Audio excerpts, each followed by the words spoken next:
14 जून 1911 को इटली के एक शहर रोम में एक ट्रेन कंपनी अपनी पहली ट्रेन जेनिटी की यात्रा के लिए 100 लोगों का चुनाव करती है।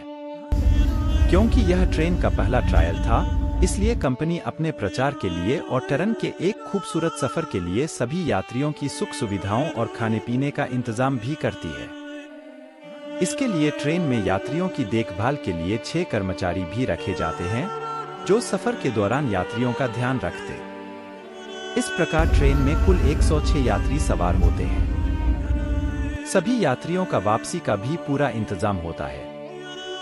निर्धारित समय पर ट्रेन अपना सफर शुरू कर देती है। ट्रेन में एक इंजन के अलावा 3 डब्बे और होते हैं, जिनमें सभी यात्री सफर कर रहे होते हैं। ट्रेन चलते हुए इटली के खूबसूरत रास्तों से होकर गुजरती है। सभी यात्री खूबसूरत नज़ारों का आनंद लेते हुए यात्रा कर रहे थे। सब कुछ निर्धारित तरीके से चल रहा था। लेकिन कुछ समय बाद ही उस ट्रेन के साथ कुछ ऐसा होता है जिससे आज 100 साल से ज्यादा समय बीत जाने के बाद भी इटली के लोग हैरान हैं। ट्रेन अपने निर्धारित रास्ते से आगे बढ़ ही रही होती है कि ट्रेन के रास्ते में एक टनल आती है, जिसका नाम लोम्बार्डी टनल था। यह टनल लगभग 1 किलोमीटर लंबी थी। यह टनल बहुत लंबे समय से इस्तेमाल की जा रही थी, इसलिए इस टनल से गुजरना ट्रेन के लिए कोई खास बात नहीं थी। यह ट्रेन के लिए एक आम रास्ता था। लेकिन इस बार यह ट्रेन टनल के एक सिरे से अंदर तो जाती है, लेकिन इसके दूसरे सिरे से बाहर नहीं निकलती। वह ट्रेन इसी टनल के भीतर कहीं खो जाती है।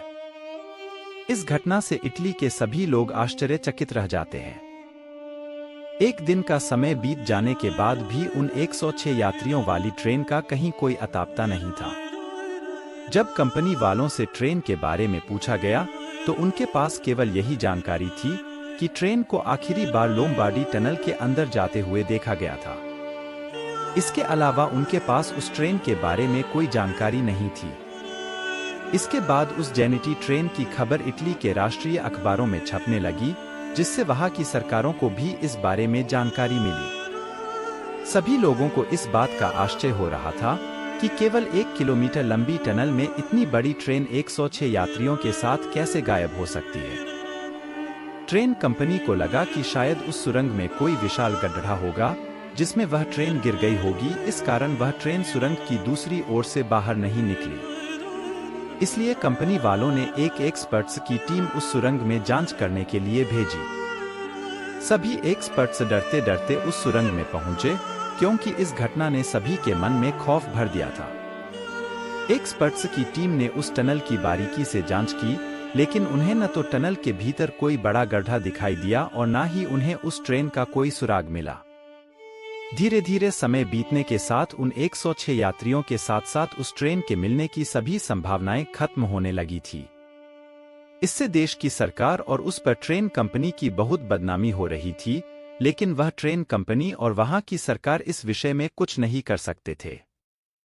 ट्रेन के लापता होने के कुछ समय बाद मेक्सिको में रहने वाले 2 युवक इस बात का दावा करते हैं कि वे दोनों भी उसी लापता ट्रेन की उस रहस्यमय यात्रा का हिस्सा थे और उन 100 यात्रियों में शामिल थे। जब उन दोनों युवकों से पूछा गया कि वह इस ट्रेन हादसे में कैसे बच निकले थे, तो दोनों युवकों ने बताया कि उस ट्रेन के टनल में दाखिल होने से पहले ही वे दोनों युवक उस ट्रेन से कूद गए थे। जब उनसे पूछा गया कि आप लोग क्यों कूद पड़े थे, तो उन्होंने जो बताया वह सुनकर सभी आश्चर्य में पड़ गए। उन्होंने बताया कि ट्रेन के सुरंग में दाखिल होने से पहले ही ट्रेन में एक घना काला धुआं भर गया था और साथ ही अजीब अजीब सी भयानक आवाजें भी आने लगी थी। यह सब देखकर पूरी ट्रेन में दहशत फैल गई। ऐसी अजीब घटनाओं को देखकर ट्रेन के ड्राइवर ने भी ट्रेन के सुरंग में दाखिल होने से पहले ही ट्रेन को रोकने के लिए ब्रेक लगा दिए थे। इससे ट्रेन की रफ्तार कम हो गई थी और वे दोनों उस ट्रेन से कूद गए थे। लेकिन कूदने के दौरान उन दोनों को काफी चोटें आ रही और वह कुछ दिनों तक वहीं बेहोश पड़े रहे, जिससे उन्हें कुछ भी पता नहीं चला कि आखिर उस ट्रेन के साथ क्या हुआ था। उनके साथ की गई पूछताछ और जांच पड़ताल में सरकार को कुछ ऐसा मालूम नहीं चला जिससे उस ट्रेन के बारे में कुछ सुराग मिल सके, क्योंकि उन दोनों की मानसिक हालत कुछ ठीक नहीं लग रही थी, इसलिए उनकी बातों पर विश्वास नहीं किया जा सकता था। इसके कुछ समय बाद एक और ऐसा दावा सामने आया जिसने फिर से सभी को सोचने पर मजबूर कर दिया।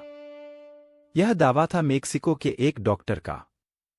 उसने बताया कि इस हादसे के अगले दिन कुल 104 लोग उसके पास इलाज कराने आए थे। वे सभी लोग मानसिक रूप से बीमार थे।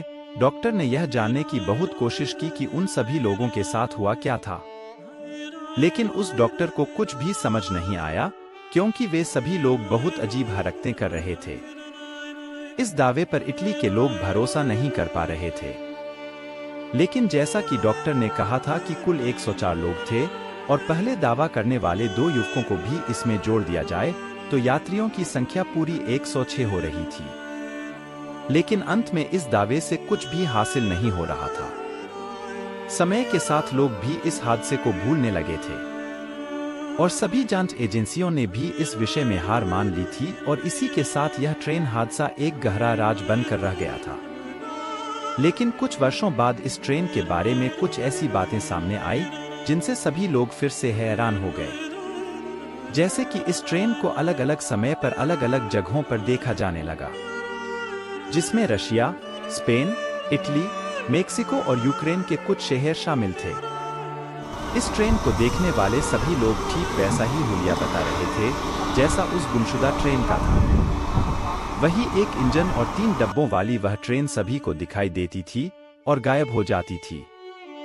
लोगों के इस दावे के बाद एक्सपर्ट्स ने यह निष्कर्ष निकाला कि शायद वह ट्रेन सुरंग के भीतर किसी प्रकार की समय यात्रा में फंस गई थी और वह कभी सुरंग से बाहर निकली ही नहीं। इसलिए लोगों के द्वारा उस ट्रेन को अलग अलग जगहों पर अलग अलग समय पर देखा जा रहा था। इस प्रकार उस ट्रेन की मिस्ट्री कभी भी सुलझाई नहीं जा सकी और आज भी वह ट्रेन हादसा इटली में एक बहुत बड़ा रहस्य बना हुआ है।